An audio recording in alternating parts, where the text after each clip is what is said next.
So hi everyone and welcome to Architecture in the Den, and it's a sunny bank holiday weekend in sunny Manchester, and I think both Hamza and I have caught the sun today, so we're feeling a little bit tired. Hope you're drinking lots of water, Hamza. I have got my glass next to me now. Big glass, fantastic. It's very easy to get dehydrated.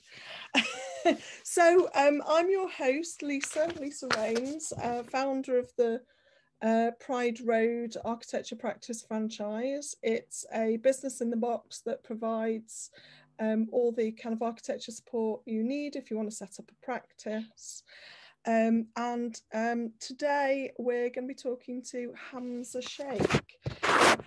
Hamza's a Part 2 architectural assistant and a partner at Make Architects in London. He's a producer and host of the Two Worlds Design podcast series, which explores the multidisciplinary potential of architecture by speaking with extraordinary practitioners. In 2020, he founded the MAD Collective together with content creators and an audience from around the world. He currently runs a fast-growing YouTube channel providing educational content for the architecture students, and he's set to start his Part 3 studies at the University of Cambridge this year. And we'll be coming back to this quite a bit, but you can find his popular architecture drawings on his Instagram, which we will put in the bio, and that's what this is all about. So would you like to say hello and tell us a little bit more? Yeah, thanks for having me. Looking forward to the discussion. I think you conveyed to me that this was going to be about drawing, so I'm quite excited for this one. Yeah. Brilliant. I mean, I'm just trying to think how we came across each other. I think I might have found you on Clubhouse. I think Clubhouse, yeah. Yay.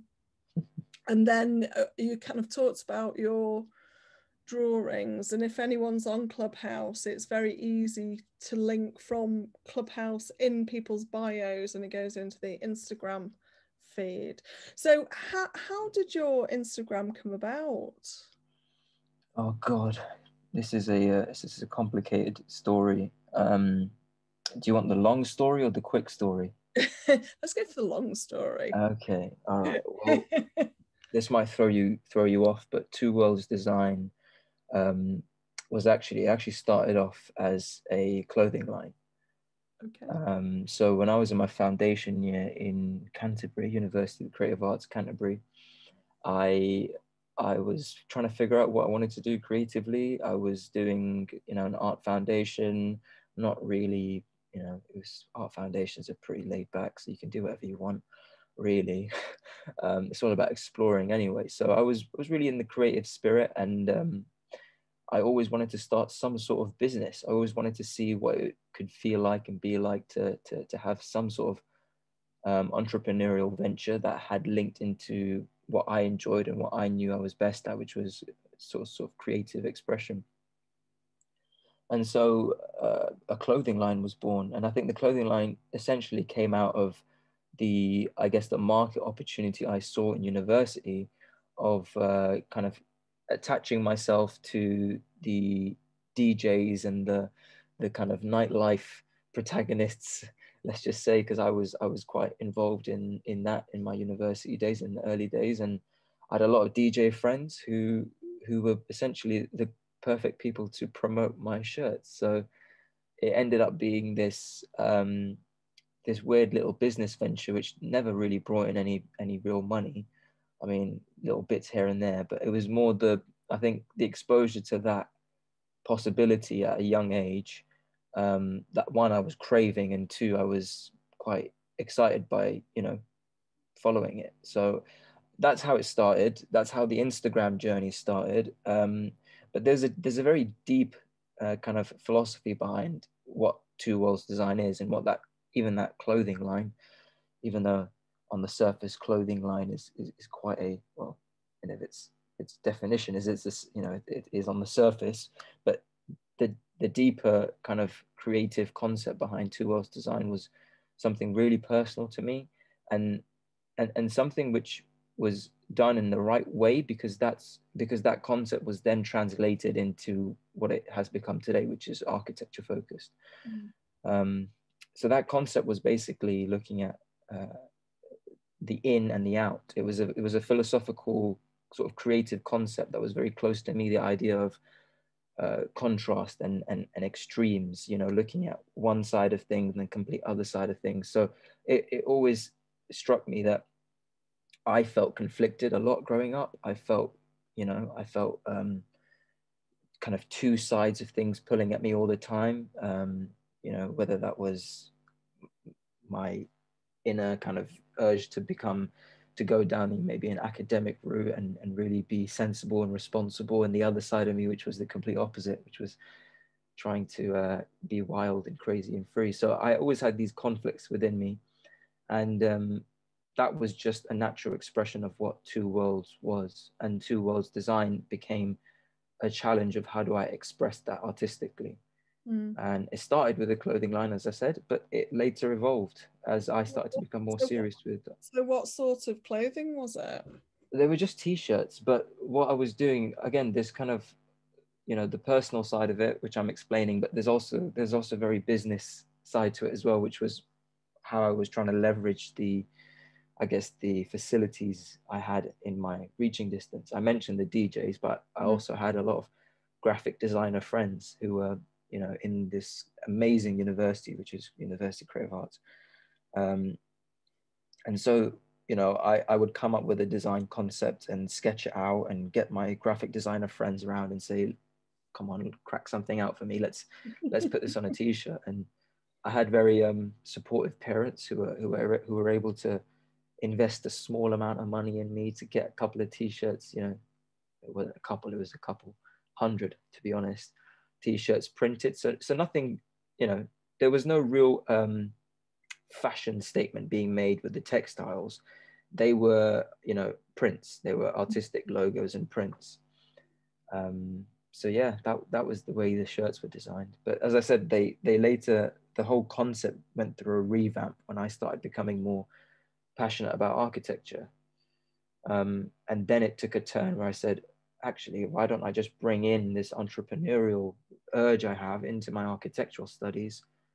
And Two Worlds Design was born in the architectural world, which strangely ended up becoming a podcast, because I think the deep philosophical kind of notion of the in and the out is broad, is open, it's conceptual, it's poetic, it's philosophical enough to be this almost like a little research arm I use as a sort of, you know, a research initiative to fuel my architectural kind of curiosities.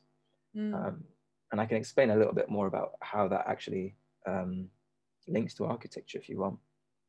It sounds, yes, please do. I just going back to the entrepreneurial side. Is it something that you've always tried doing when you were younger, sort of entrepreneurial experiments? I don't think so. No, I don't think so. I don't even have any sort of business people in my family either. Yeah, you said, but you say there's there was like a passion or a craving to try and do something. I think the main passion was in the creative expression. How am I going to create something that is artistically sound? I think the business side of it came in probably because I was at that point in my life, late teenager,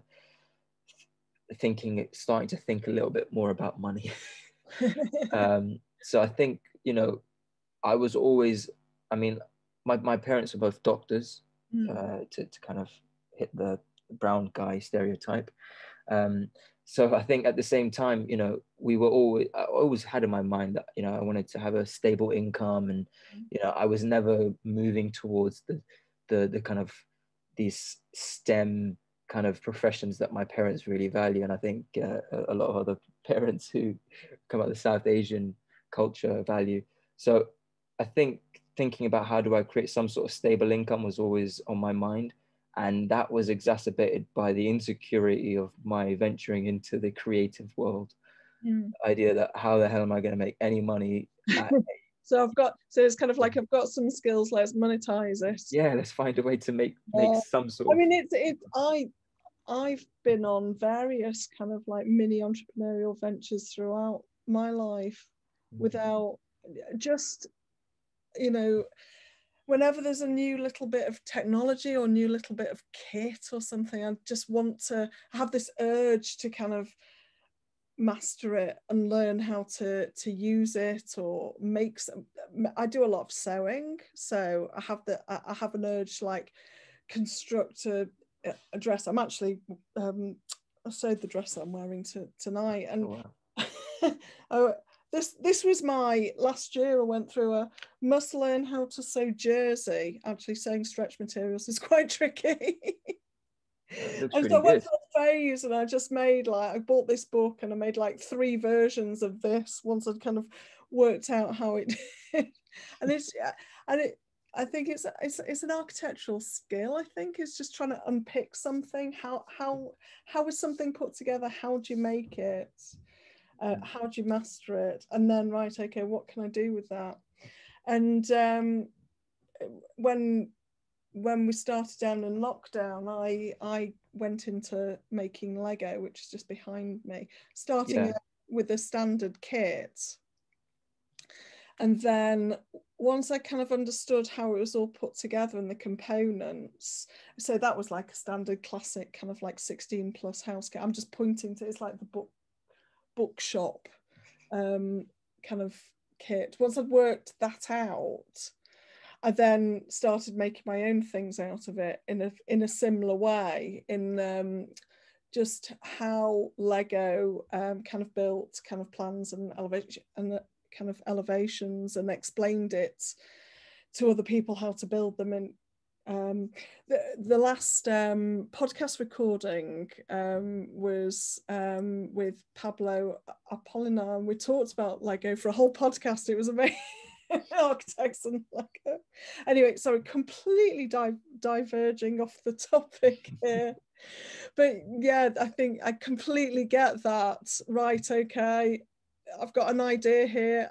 I want to be creative, want to put 2 and 2 together, try and make something of it with your sort of DJ contacts, and then you launch this Two Worlds. And so so how did it then move into being a podcast?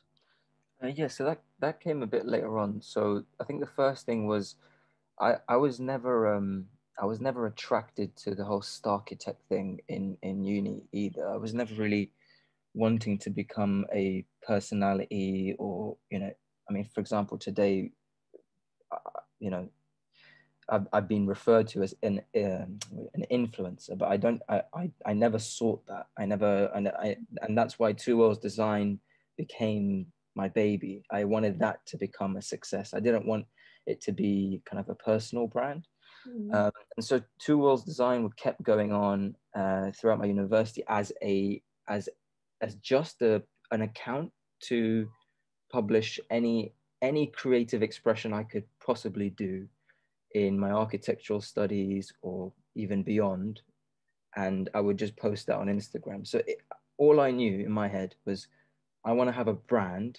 I want to have some sort of thing that I can call a brand, and I know Instagram is the right place to do it. And I think there's a lot to talk about on that in terms of the early people on Instagram, especially in architecture, because I've been on Instagram doing architectural content for a long time now, and I think I got in at the sort of just about the right time.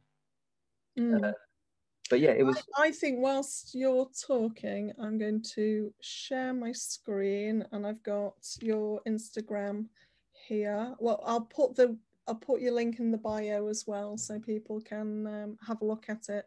So is this the feed we should be looking at, the Hamza Sheikh design? Funnily enough, yes, because this is what Two Worlds Design started off as. I mean, I won't explain the long version because this could take a while, but basically Two Worlds Design was where I was putting out my architectural drawings, and I was instantly the one thing I just loved about architecture more than nearly anything else was drawings, and being able to convey, you know, the deeper aspects of architecture, which I also loved, obviously, you know, the idea that architecture is way more than just what you see on the surface, but people can have these profound experiences within space. They can interpret the space in a completely different way, and the space can influence you and impact you in ways which are just incredibly profound. So, you know, how do you portray these intangible concepts through something tangible was instantly a kind of hit for me in my head. And so I instantly saw, oh my God, there's a perfect connection with this brand I started earlier about the conflicts and the in and the out, you know, the inner feelings, you know, and the outer feelings and what's going on. That I thought, okay, there's a perfect meeting point with how that relates to architecture, because the number one thing I was loving about architecture was the external expression of architecture and its internal possibilities. And what I mean by the internal possibilities is the kind of intangible effects of architecture, the way in which it can influence your behavior, the way in which your behavior can influence its design, the phenomenology, if you like. So it struck me quite quickly that architecture was something that existed in two worlds. It was this thing which essentially functioned as, you know, essentially it functioned as a profession where people are primarily concerned with how something which is used as a kind of creative, tangible expression can also be seen to have a completely internal effect. You can have a personal experience with architecture. So this idea of architecture existing in the inner world and the outer world became the whole premise for the podcast. And then it essentially became this, you know, this thing that people could really start to relate to. I think where you are just now, that logo on the very left, that's when I first put out the version of Two Worlds design as it is today. So, you know, I think this logo that I designed is essentially the perfect way of summarizing, you know, what the concept is and what this concept became. So but for people who are listening on a podcast and not on YouTube, do you want to just explain what the logo is? Yeah, so what we're looking at is this little stick figure who is standing in center frame with a line. The line that's used to draw the stick figure is suddenly, you know, deviating and swirling into buildings coming out of his head. It sounds more complicated than what it is, but just Google Two Worlds Design podcast and you'll see the logo, and that's what we're looking at. And then there's a grid in the back, a very faint grid in the background. And what is that? Contours? Yeah. So trying to bring in the logo itself, and the artwork was trying to bring in the architectural references to show this idea that, you know, it was a very difficult logo to design because of the concept being quite deep, but, you know, architecture exists in two worlds, and, you know, it operates in the threshold between the inner world and the outer world. And that's the way I describe it. And the logo essentially, or tries to show that in a very simple way.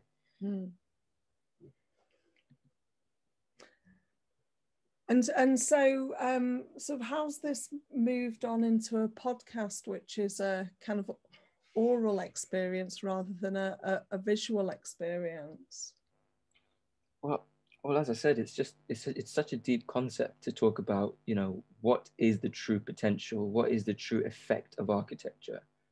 That in of itself is one, it's the core concept, as I said, because if you're looking at how architecture can influence the inner world, i.e. the perception and the experience of people, and you're looking at how architecture can influence the outer world, and I don't need to give any examples of that, then you've basically opened up an environment to discuss endless things. And essentially, you know, although I like to summarize and kind of, you know, neaten up the ethos of the podcast to say it's exploring the multidisciplinary potential of architecture, it's actually exploring anything architecture, because, you know, the umbrella is so wide.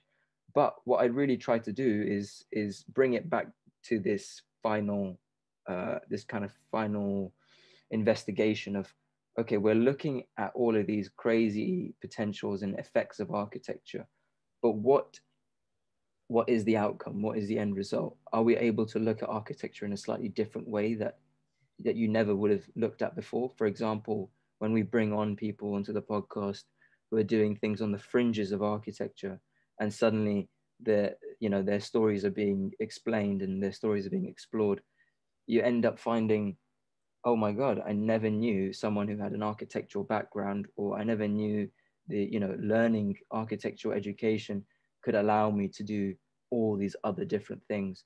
So it really is that exploring the potential of architecture. I mean, your drawings are just exquisitely beautiful. And I think you use quite a few different media, don't you? What do you tend to draw in?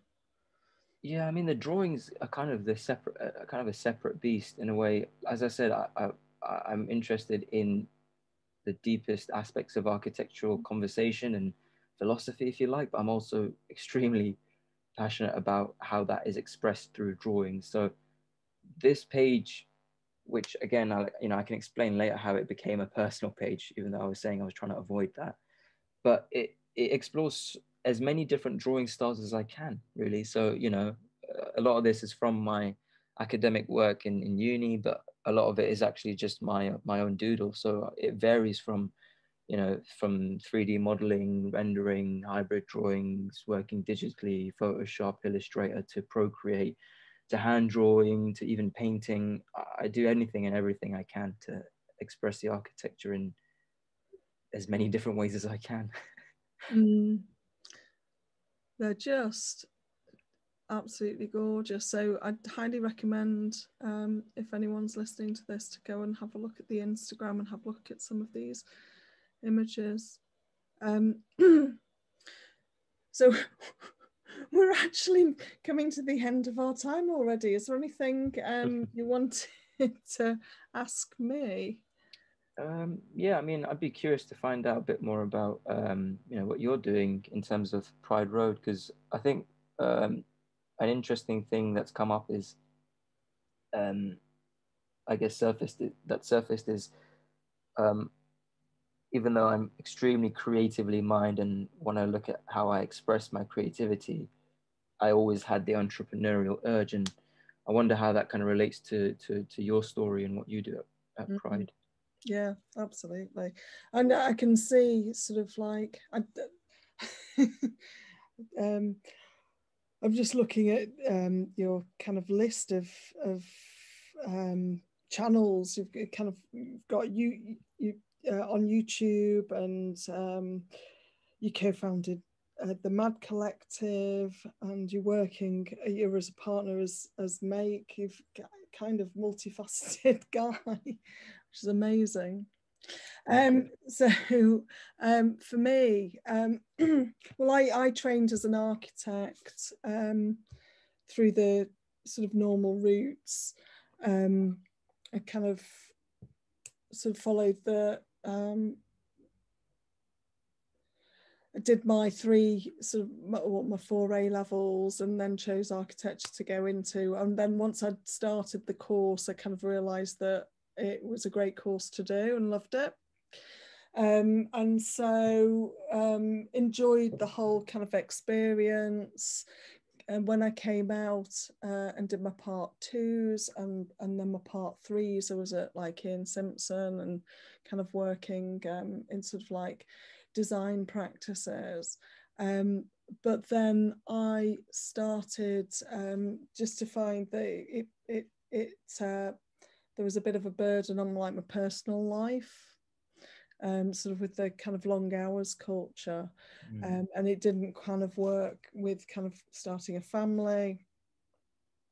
And so even though I was kind of like on an upward trajectory with my career, sort of like starting a family kind of put paid to that really. And so I kind of had 1, 2, 3 kids, and I ended up sort of losing my job in 2010. and I kind of had no choice but to set up on my own, because I think over 50% of the architectural profession had been laid off at that point, so there were no jobs to be had, so I set up on my own. But as I kind of alluded to kind of earlier, I'd always dabbled in kind of like the business and sort of marketing. I'd had an interest in marketing at my previous practice. When I was on maternity leave, I think with child number 2, I couldn't find a maternity bag. It's one of those bags that you carry around with all your nappies and your changing mats and all of that stuff. I couldn't find kind of one that was either practical or beautiful. I wanted to have something that was both. I just didn't want to have like the bog standard awful nappy bag that had like mamas and papas written on it. It's really funny because I've got a 1-year-old, and we've got our trusty rucksack, which carries anything and everything to do with him, and it's very practical, but it's actually quite ugly. Yeah, I'll give you that. I know. So I kind of went on this sort of journey of trying to make different types of bags. Oh wow. and I kind of designed something that it was kind of like a crossbody bag. It was like a messenger bag, but the way it was made, it was kind of sturdy enough and sort of had enough pockets. And I was using reclaimed fabrics. And then again, the changing mats, they're basically a piece of towel and oilcloth. Right. And the ones that we had were just awful. So I was just finding kind of remnants of oilcloth and toweling and then putting it all together. And I decided to make a few and launched a little company and tried to sell them. And it was just really interesting going through the whole process of, how much do these things cost to make versus how much can you sell them for? And if you're in a shop, what's the markup? And then, kind of trying to promote them and get them in. And I got, yeah. And so I think I got as far as sort of working with the bag manufacturer to produce templates for the changing mats. They were really hard to cut in the ovals. So they did a stamp, so they could stamp like quite a few at a time and cut them out. So that was quite nice. But it kind of, as a business, it washed its face, but it didn't really go anywhere. But, I set up a website, I did PR, did some marketing, did some branding around it. And it's those lessons that I kind of learned and carried through. So I've kind of dabbled a bit in different aspects of running a business until when I kind of set up on my own, and just everything came together.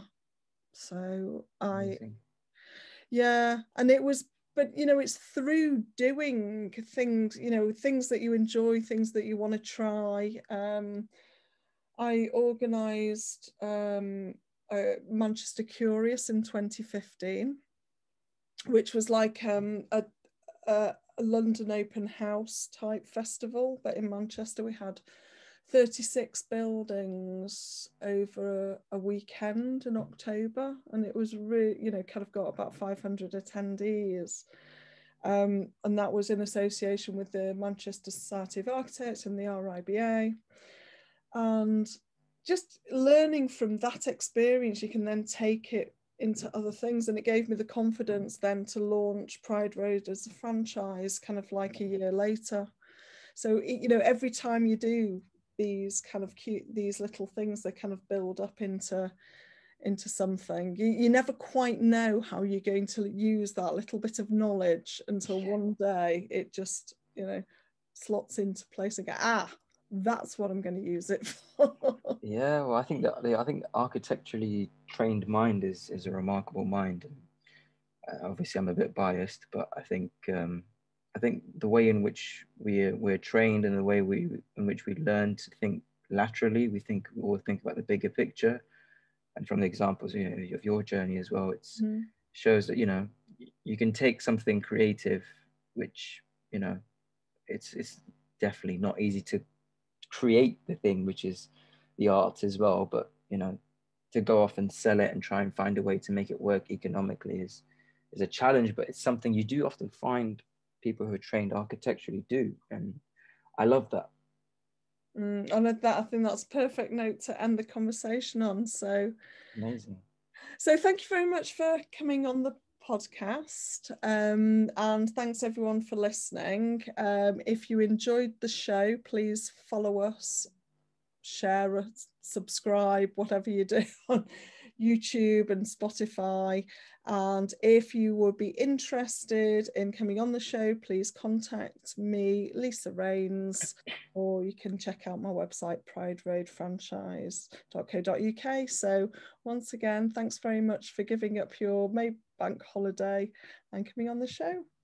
Oh no, it's my pleasure. Thank you for having me. Okie dokie.